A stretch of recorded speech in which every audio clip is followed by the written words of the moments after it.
eta esango dugu ugalketa. Bera Wilber, bera Unai, bera Entxu eta ni Alex.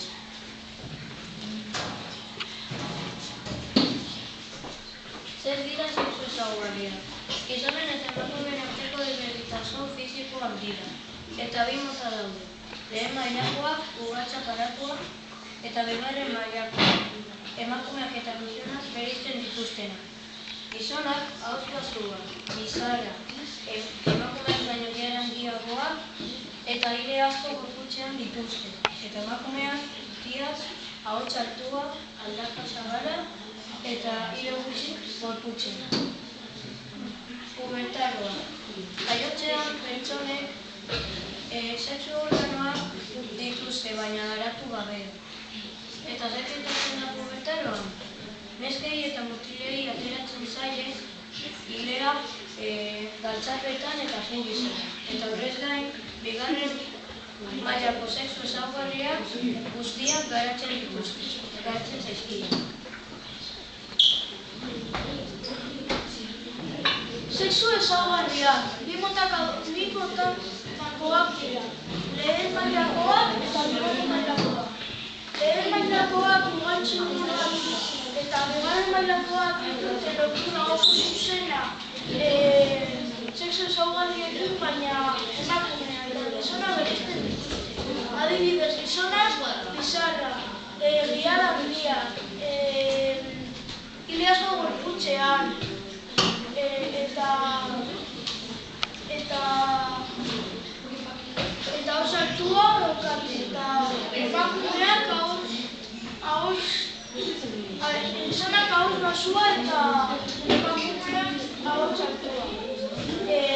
Emakumeak ere aldaka zabalak dituzte, titiak, gihar gutxiago gizonak baino eta hile gutxi gorputzean.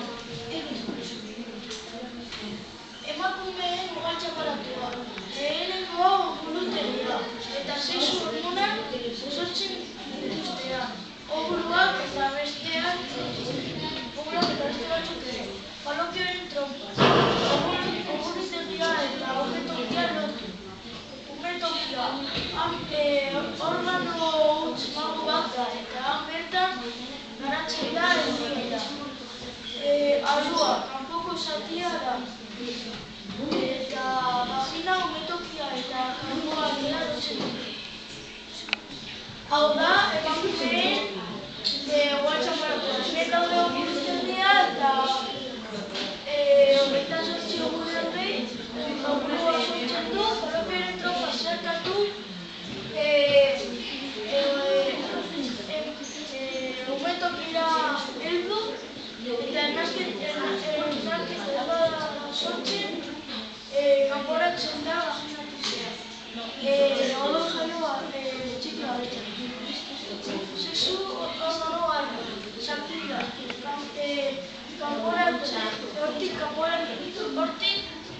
kanporatzen da espermatozoidea. Eskrotoa, barabiak ditu barruan, eta babesten errugidea, hortik kanporatzen da gernua eta semena.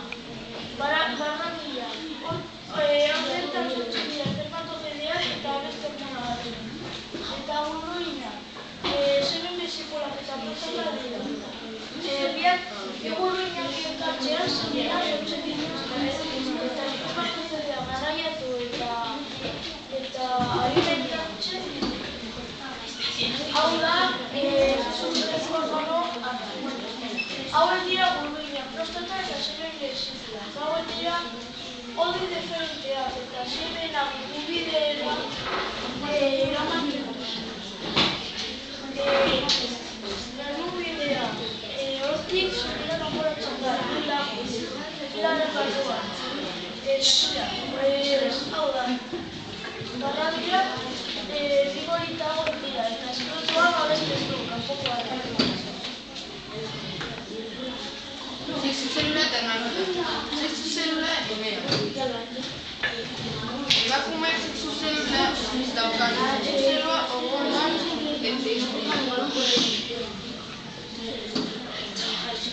hementxe dago nukleoa.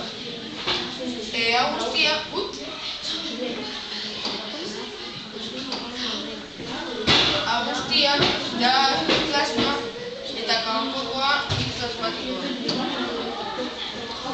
Zeloa alda. Barrabilak espermatozoideak daukate. Gerrubidea espermatozoideak kanporatzen dute. Hori defektuak gerrubidea eramaten dituzte espermatozoideei. Gerrubidea semen besiklok eta prostatak dira, eta espertoa barrabilak Hernandita. Mutila eta emakumea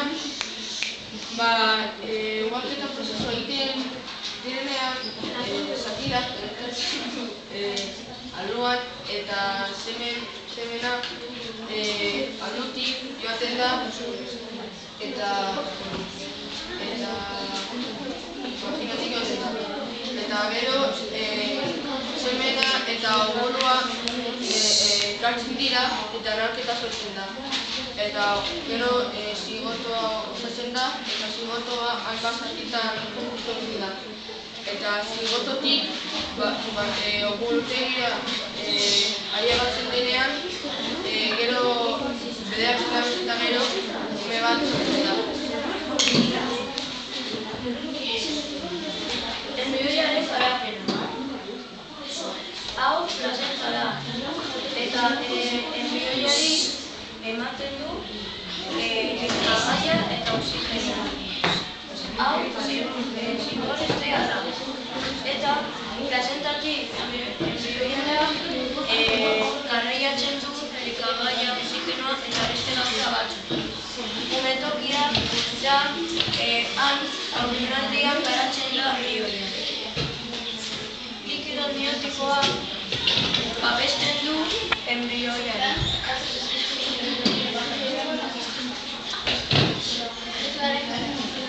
Hilabetetan enbrioiaren eta organoak osatuko da. Hortik aurrera enbrioiaren pelua izaten zen.